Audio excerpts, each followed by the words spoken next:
Hello दोस्तों बहुत बहुत स्वागत है आप सबका मेरे यूट्यूब चैनल सरल इकोनॉमिक्स पे। तो दोस्तों, जैसा पिछले वीडियो में आपने देखा है, मैंने 2 वीडियो अपलोड किए हैं जिसमें मैंने 11th क्लास के टॉपिक्स और 12th क्लास के टॉपिक जो इस बार पेंडेमिक में आने वाले हैं आपके, और जो सिलेबस डिडक्ट किए गए हैं और क्या पढ़ना है आपको इस बार के economics paper for class 11th और क्लास 12th के लिए, तो वो मैंने अपने प्लेलिस्ट में ऐड कर दिया। आप जाके वहाँ से चेक कर सकते हैं मेरे चैनल के नाम से सर्च करके। दोस्तों, मेरे चैनल को एक बार सब्सक्राइब कर दे और शेयर और लाइक बटन दबा दे दोस्तों। तो दोस्तों, आज मैं जो टॉपिक लेके आया हूँ दोस्तों, ये है माइक्रो इकोनॉमिक्स का टॉपिक। ये क्लास 11th का टॉपिक है, माइक्रो इकोनॉमिक्स का यूनिट 4 का चैप्टर नंबर 11। तो दोस्तों, ये यूनिट 4 का चैप्टर नंबर 11 है। तो दोस्तों, चैप्टर नंबर 11 है आपका फॉर्म्स ऑफ मार्केट। तो दोस्तों, फॉर्म्स ऑफ मार्केट में पहले इससे कोरोना वायरस से पहले, पैंडमिक से पहले, आपको इसमें बहुत 3 टाइप के फॉर्म्स पढ़ाए जाते थे। जैसा कि हम स्क्रीन पे देख रहे हैं, फॉर्म्स ऑफ मार्केट में the main forms of the market is perfect competition market, monopoly and monopolistic competition market. तो दोस्तों, इस टाइप से 3 टाइप के हम मार्केट पढ़ते थे, लेकिन दोस्तों ड्यूरिंग पैंडमिक देखते हुए आपके सिलेबस से ये मोनोपोली और मोनोपोलिस्टिक की मार्केट को इस बार के लिए हटा दिया गया है। तो दोस्तों, हमें सिर्फ पढ़ना है इस बार के लिए, वो क्या पढ़ना है, परफेक्ट कंपटीशन मार्केट। तो दोस्तों, आइए हम परफेक्ट कंपटीशन मार्केट को एक बार ब्रीफली डिस्क्राइब करते हैं। आखिर है क्या परफेक्ट कंपटीशन मार्केट, और इसमें हमें क्या फीचर्स है, क्या हमें सीखने को मिलेगा परफेक्ट कंपटीशन मार्केट से। तो दोस्तों, आइए बढ़ते हैं हम अपने टॉपिक की तरफ, परफेक्ट कंपटीशन मार्केट। तो दोस्तों, पहला जो इसमें, तो दोस्तों first types of the market is a perfect competition market के बारे में हम एक डेफिनेशन सब पढ़ लेते हैं। उसके बाद हम इनके फीचर्स के बारे में पढ़ेंगे। तो perfect competition is a form of the market where there is a large number of the buyers and sellers of a commodity homogeneous product is sold with no control over price by an individual firm. तो perfect competition market का जो मतलब, basically मतलब निकल के आता है इस लाइन से, यही है कि दोस्तों इस मार्केट में जो है large number of the buyers और सेलर्स की संख्या होती है। उतने ही बेचने वाले होते हैं, उतने ही ख़रीदार होते हैं। जैसे कोई भी, सपोज़ हम वेजिटेबल्स मार्केट ले लें, जैसे कोई भी फिश मार्केट हो गया, मीट मार्केट हो गया, ये सब it is a kind of the perfect competition market. इनके पास क्या है कि जो भी हम वेजिटेबल्स मार्केट में जैसे जाते हैं तो देखते हैं वेजिटेबल्स जो रहते हैं एक शॉप पे वही रेट के रहते हैं और अनदर शॉप। तो दोस्तों, इस टाइप से जितने भी मार्केट होते हैं वो सारे परफेक्ट कंपटीशन के अंदर ही आते हैं। परफेक्ट कंपटीशन में क्या होता है दोस्तों कि जो प्रोडक्ट हमारे हैं वो सारे सेम रहते हैं। जैसे एक शॉप पे हम चले जाए, चाहे दूसरे शॉप पे चले जाए, सपोज़ कि वेजिटेबल मार्केट में हम जाते हैं तो वहाँ एक शॉप पे जो वेजिटेबल रहते हैं उनका प्राइस ऑलमोस्ट सेम रहता है दूसरे शॉप पे। जैसे हम मीट मार्केट चले गए, जैसे कोई भी छोटे मोटे रिटेल शॉप मार्केट चले गए, छोटे मोटे ग्रॉसरी चले गए, तो जो प्राइस आपको एक रिटेल या एक ग्रोसरी शॉप पे मिलेगा वो प्राइस दूसरे शॉप पे भी वही मिलता है। और प्रोडक्ट हमारे होमोजीनियस प्रोडक्ट है, प्रोडक्ट के शेप, क्वालिटी और उनके वेट में कोई डिफरेंस नहीं होता है, जिस कारण ये हम होमोजीनियस प्रोडक्ट कहलाते हैं परफेक्ट कंपटीशन मार्केट के अंदर। Product is sold with no control over price. तो जो सेलर होता है उनका कोई कंट्रोल प्राइस पे नहीं होता है, वो ना अपनी मर्ज़ी से प्राइस को घटा सकते हैं। अगर कोई सेलर अपनी मर्ज़ी से प्राइस घटाता बढ़ाता है तो उनके जो मार्केट प्रोडक्ट है वो लोग कम प्रीफर करेंगे। जैसे सपोज़ कि एक वेजिटेबल शॉप पे आप जाते हो, कहीं पे अगर सपोज़ कि हमें ऑनियन 40 रुपये का, अगर अनदर शॉप पे हमें 20 रुपये का मिल रहा है, सपोज़ 30 रुपये का मिल रहा है, तो हम उसको ख़रीदना प्रेफर करेंगे बजाय हम 40 रुपये के। तो यहाँ पे प्रोड्यूसर का प्राइस के ऊपर कोई कंट्रोल नहीं है। तो नेक्स्ट है दोस्तों, इसी में है हमारा under perfect competition market demand curve of the firm is perfectly elastic. तो परफेक्टली इलास्टिक का क्या मतलब है, इसका हम एक डायग्राम के थ्रू एक्सप्लेनेशन समझते हैं दोस्तों। तो हम एक डायग्राम ड्रॉ करते हैं, उसके बाद हम एक एक्सप्लेनेशन आपको समझाते हैं परफेक्ट कंपटीशन में परफेक्ट इलास्टिक का क्या मतलब होता है। दोस्तों, जैसा हम यहाँ डायग्राम पे देख रहे हैं कि form demand curve under perfect competition, form का जो इंडिविजुअल फॉर्म का जो डिमांड कर्व होता है अंडर परफेक्ट कंपटीशन के ऊपर, तो वाई एक्सिस पे हमने प्राइस को लिया है और एक्स एक्सिस पे हमने क्वांटिटी को लिया है। तो दोस्तों यहाँ पे जो हमारा जो पी कर्व है जो एक्स एक्सिस के पैरेलल जा रहा है, यहाँ पे हमें देखने को मिल रहा है price equal to average revenue is equal to marginal revenue is equal to demand. तो जो परफेक्ट कंपटीशन में होता है ये तीनों लाइन इक्वल हो जाते हैं, ये चारों लाइन इक्वल हो जाते हैं। अगर आप मोनोपोलिस्टिक पढ़ोगे आगे चल के तो उसमें दोस्तों ये नज़र आएगा कि ए आर का अलग कर्व है, एम आर का अलग कर्व है, डिमांड का अलग कर्व होता है। लेकिन परफेक्ट कंपटीशन में ऐसा नहीं है। परफेक्ट कंपटीशन में तीनों लाइन कोइंसाइड होते हैं और ये इलास्टिक जो हमारी जो परफेक्ट इलास्टिक जो कर्व है वो पैरेलल हो जाती है एक्सेस से। इसका मतलब क्या है दोस्तों कि हम सेम प्राइस पे, प्रोड्यूसर सेम प्राइस पे उसी गुड का एक क्वांटिटी भी बेच सकता है उसी गुड का।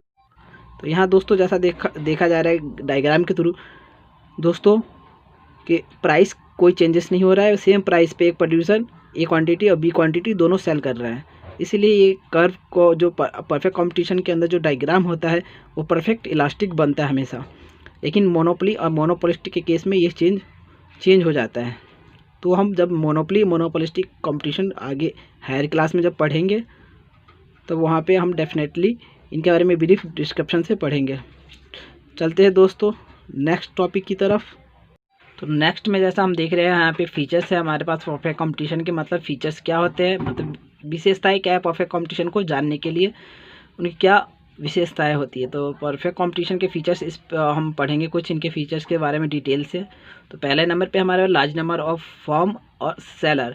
तो परफेक्ट कंपटीशन जैसा मैंने पहले बताया कि यहाँ पे एक लार्ज नंबर ऑफ फर्म्स होते हैं जहाँ पे बहुत सारे फर्म्स अपना होमोजीनियस प्रोडक्ट सेल करते हैं और large number of customers होते हैं।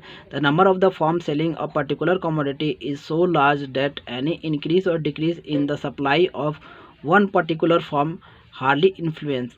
तो यहाँ एक सप्लायर चाहे एक बायर के न होने या ना होने से मार्केट को ज़्यादा इन्फ्लुएंस नहीं होता है।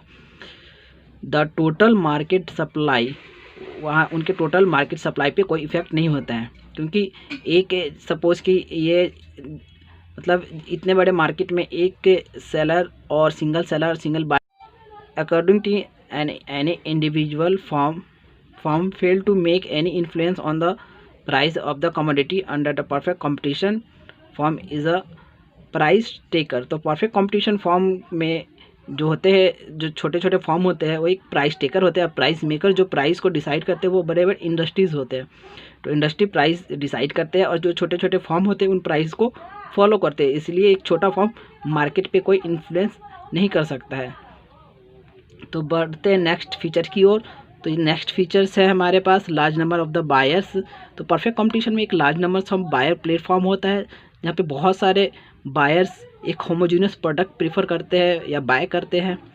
तो पढ़ते इसका definition, not only in the number of the seller very large, also the number of the buyers is very large like an individual firm. An individual buyer is also not able to influence price of the commodity.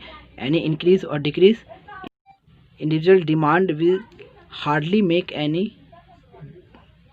difference on the total market demand curve। तो दोस्तों यहाँ पे यही कहने का मतलब है कि जो इंडिविजुअल बायर होते हैं मार्केट को इतना इन्फ्लुएंस नहीं कर सकते। उनके एक बायर के होने से मार्केट पे कोई इफेक्ट नहीं आता है, ना कोई इंडिविजुअल के बायर के ख़रीदने ना ख़रीदने से प्राइस में कोई चेंजेस भी नहीं आते कि चलो वो नहीं खरीदेगा तो हम प्राइस घटा दें, प्राइस बढ़ा दें, ऐसा कुछ नहीं है। एक फ्लुएंस वे में मार्केट चलता रहता है क्योंकि यहाँ पे बायर और सेलर की जो मात्रा है बहुत ज़्यादा है। तो नेक्स्ट जो हमारे पास है प्रोडक्ट, जो नेक्स्ट हमारे पास फीचर्स है ये होमोजीनियस। तो परफेक्ट कंपटीशन में जैसे मैंने पहले बताया कि परफेक्ट कंपटीशन में जो प्रोडक्ट होते हैं हमारे पास वो क्या होमोजीनियस होते हैं। तो डेफिनेशन इसका है all sellers sell identical unit of a given product. जो भी प्रोडक्ट होते हैं यहाँ आइडेंटिकल होते हैं, सेम होते हैं। It is that buyer will have no reason to prefer the product of one seller to product of another seller, thus the price of the product throughout the market will be the same. तो जो buyer जो होते हैं, जो customer होते हैं, उनको मतलब एक शॉप से या दूसरे शॉप से वो ज़्यादा प्रीफर नहीं करते, क्योंकि वो पता है परफेक्ट कंपटीशन मार्केट में उनको प्राइस का जो गेन होता है वो नहीं मिलने वाला है। प्राइस जो हम इस मार्केट में है वो अनदर मार्केट में भी जाएंगे तो वही प्राइस हमें ऑफ़र होगा। तो वो ज़्यादा प्रीफर नहीं करते एक जगह से दूसरी जगह मूव करने के लिए इन परफेक्ट कंपटीशन मार्केट के अंदर। तो बढ़ते हैं नेक्स्ट फीचर्स की ओर। तो हमारे पास चौथा फीचर्स है परफेक्ट कंपटीशन मार्केट का, परफेक्ट नॉलेज। तो यहाँ जो बायर्स और सेलर होते हैं उनको फुल नॉलेज होता है मार्केट का, अबाउट मार्केट के प्राइस के बारे में, मार्केट क्वालिटी, प्रोडक्ट क्वालिटी के बारे में, उनके शेप, डिज़ाइन, एवरीथिंग के बारे में। तो ये परफेक्ट नॉलेज होता है बायर और सेलर्स को। नेक्स्ट फीचर्स है दोस्तों हमारे पास free entry and exit of the firm. Firm can enter and leave any industry but the freedom of entry and exit of the firm only in a long run. In short run, firm can neither change the size of their plant nor new firm can enter or exit the industry. तो perfect competition market के अंदर जो features है, ये एक main features है कि जो फॉर्म होते हैं वो उनका रिस्ट्रिक्शन नहीं होता है, उनको ह्यूज अमाउंट, रिस्ट्रिक्शन इसलिए नहीं होता है क्योंकि उनको ह्यूज अमाउंट जो इन्वेस्टमेंट होता है वो नहीं होता है मार्केट में एग्जिस्ट करने के लिए।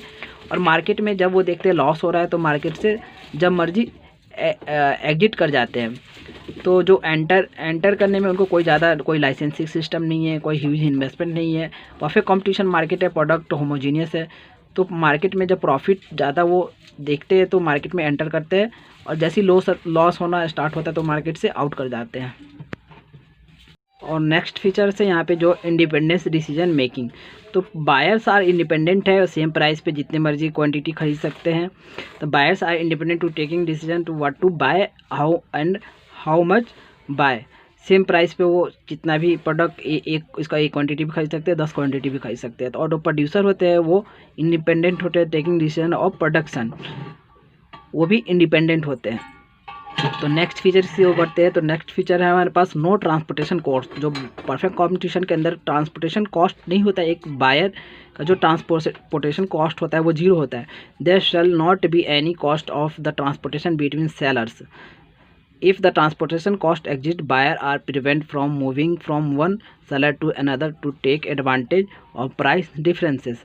तो दोस्तों इस लाइन का यही मतलब है कि जो परफेक्ट कंपटीशन मार्केट के होमोजीनियस प्रोडक्ट होने के कारण उनके प्रोडक्ट ऑलमोस्ट सेम होते हैं। तो अगर प्राइस का कुछ डिफरेंस भी होता है तो प्रोड्यूसर जो बायर होते हैं वो एक जगह से दूसरे जगह मूव करना पसंद नहीं करते, क्योंकि वो जो उनको डिफरेंस जो मिलता है प्राइस में एक जगह से दूसरी जगह ट्रैवल करने पे बहुत छोटा होता है, या 10-5 रुपये का मार्जिन होता है उनको, इसलिए वो एक जगह से दूसरी जगह ट्रैवल करना पसंद नहीं करते हैं। तो नेक्स्ट फीचर है दोस्तों इसका परफेक्ट कंपटीशन के अंदर जो है परफेक्ट मोबिलिटी। जो फैक्टर ऑफ प्रोडक्शन है जैसे लैंड, लेबर, एंटरप्रेन्योर। तो शॉर्ट रन में तो हमारे जो लैंड और जो एंटरप्रेन्योर वो तो शिफ्ट नहीं कर सकते, बस शॉर्ट पीरियड में हमारे जो लेबर है, फैक्टर है, जो वही हम मूव कर सकते हैं। और जो परफेक्ट कंपटीशन मार्केट है उसमें इंडस्ट्री ऑलमोस्ट सेम ही प्रोडक्ट प्रोड्यूस करते हैं। इससे जो लेबर मोबिलिटी है वो उस इंडस्ट्री को ज़्यादा प्रीफर करते हैं जहाँ उनको सैलरी ज़्यादा अच्छा मिलता है उनके वर्क बेस पे। तो दोस्तों ये इसका जो डेफिनेशन है, फैक्टर ऑफ द प्रोडक्शन और perfect mobility under perfect competition, factors will move to that industry which pay the highest remuneration. तो दोस्तों जो रेम्यूनरेशन एक तरीके से सैलरी के टाइप का होता है, जो उनको जहाँ पर उनको ज़्यादा बेनिफिट मिलता है वो उस इंडस्ट्री में मूव कर जाते हैं, क्योंकि उनको कोई एक्स्ट्रा एफर्ट की ज़रूरत नहीं होती है, क्योंकि जो भी इंडस्ट्री में वो जा रहे हैं वहाँ पहले कर चुके हैं, वही काम उनको सेम इंडस्ट्री में करना होता है। तो वो इजीली मूव कर जाते हैं जहाँ उनको हाईएस्ट सैलरी ऑफर होता है। तो दोस्तों ये थे फीचर्स हमारे परफेक्ट कंपटीशन के। अगर पेपर में आपको पूछे जाते हैं परफेक्ट कंपटीशन से तो यहीं से पूछे जाएंगे, और ये 8 फीचर्स में से ही आपको लिखने हैं पेपर में। तो दोस्तों आज के वीडियो में बस इतना ही। नेक्स्ट वीडियो में हम पढ़ेंगे परफेक्ट कंपटीशन के कुछ और विशेषताएं, उन प्योर कंपटीशन क्या है और परफेक्ट कंपटीशन के बीच में क्या अंतर है, और कुछ डायग्राम है जो हम परफेक्ट कंपटीशन के अंदर देखेंगे, और उनके इंडस्ट्री के बारे में जो प्राइस डिटर्मिनेशन होता है उसके बारे में हम पढ़ेंगे। तो दोस्तों अब अभी तक के लिए इतना ही। तो दोस्तों मैं ये जो PDF का जो परफेक्ट कंपटीशन का जो फीचर्स है इसका PDF मैं अपने डिस्क्रिप्शन बॉक्स में प्रोवाइड करवा दूँगा। तो दोस्तों एक शेयर जरूर कर दे दोस्तों, एक लाइक कमेंट बनता है दोस्तों, चैनल को सब्सक्राइब कर दे ताकि मैं ज़्यादा से ज़्यादा आपके लिए ऐसी टाइप के फ्री वीडियो बना सकूं, जिससे आप और ऐसे बच्चों का बहुत भला हो सके जो पैसे के कारण कोचिंग नहीं जा पाते हैं।